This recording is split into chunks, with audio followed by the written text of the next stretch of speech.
is also called the banking institutions. These are individuals who provide financial service to the people. That unbeknownst to the people, one of the most important roles of an institution is the so-called board of directors. Here, let's look at the definition and role of board of directors. We are Group 8, and this is the Banking and Financial Institution Operatives.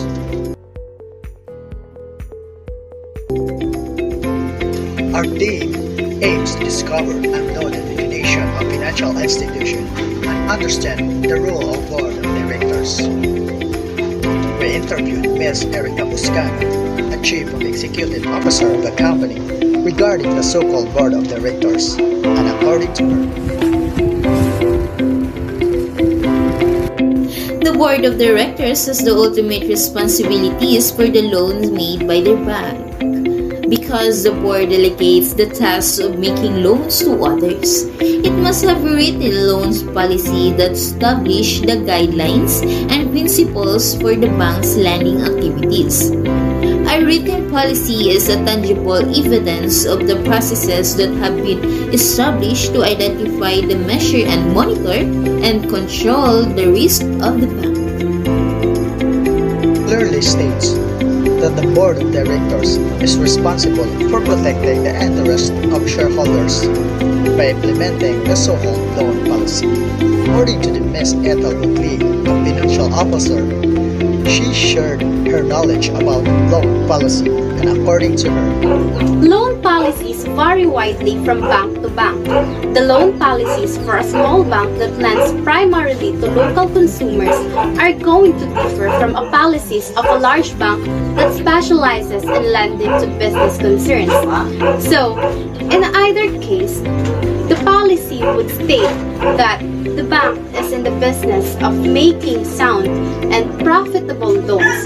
Therefore, the loan policy must make it clear that an important part of the lending process is that all loans should have a repayment plan at the time the loan is made. To sum up, small and large banks have different loan policies. But in any situation, their policy would say that the bank's primary goal is to make safe and profitable loans. So, in order for the bank to be profitable, they should clarify that having a repayment plan in place at the time the loan is made is an important part of the lending process. And when they do this, the credit risk will be controlled. Ms. Woodley clearly defined that the loan policy is a type of policy to safeguard and protect the interests of lenders, including collateral, maturity, asset, quality, and event of default.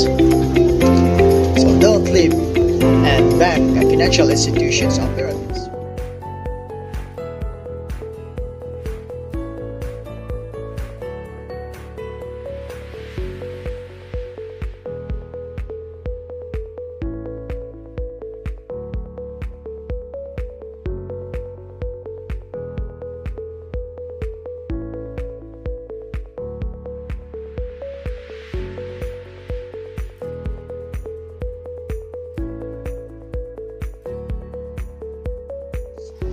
Now, we turn to the loan policy section.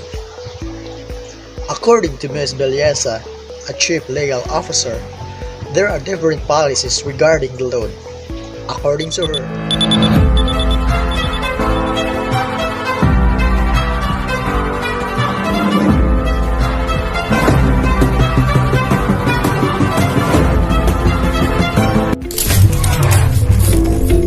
Loan policy deals with the loan authority, who has the authority to make loans, the lending limits relative to capital, deposit, or asset, the loan's approval process. Therefore, lending authority means a person or by a corporate which agrees to make a loan to the owner to enable the owner to pay any money which may become payable to the builder under the contract or in relation to the work. Loan policy deals with loan portfolio. It is a type of loans that the banks wants to make, such as consumer loans, loans to startup businesses, loans to large businesses, farm loans or international loans, and the policy should also put limits on the concentrations of particular types of loans. Thus, loan portfolio is the balance of all loans that the bank has issued to individuals and entities, calculated on a specific dates, and the loan portfolio is one of the reporting indicators that are parts of assets of a credit organization.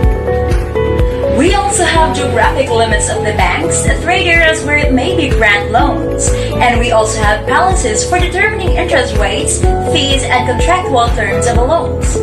We also have geographic limits of the bank's trade area where it may grant loans, and policy for determining interest rates, fees, and contractual terms of the loans.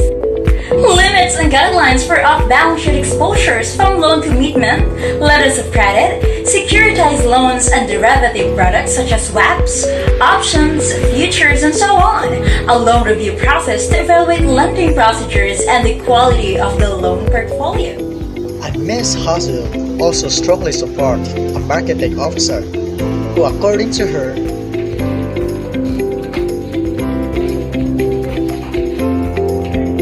a statement highlighting the features of a good loan portfolio in terms of type, maturity, sizes, and quality of loans ensures a goal statement for entire loan portfolio. Regulation of lending authorities prescribed to each loan officers and loan committee. The main task of loan officers and loan committee is to measure the maximum amount and types of loan approved by each employee and committee and what signatures of approval are needed. Boundaries of duty in making assignments and reporting information. Functioning procedures for soliciting, examining, accessing, and making decisions on customer loan applications. The documents required for each loan application and all the necessary papers and records to be kept in the lender's file, like financial statements, passbook, details, security agreements, lines of authority and accountability for maintaining, monitoring, updating, and reviewing the institution credit files. because of this, we fully understand the importance of a board of directors in a company. We know that its more important role is to recruit, supervise, retain, evaluate, and be CEO or general manager. We have also learned that the Bureau of Directors make the loan policy to protect the welfare of lenders. I'm Suhir Ronli. Thank you very much for listening. I am Nelson Bonipi, and this is the Banking and Financial Institution of Editors.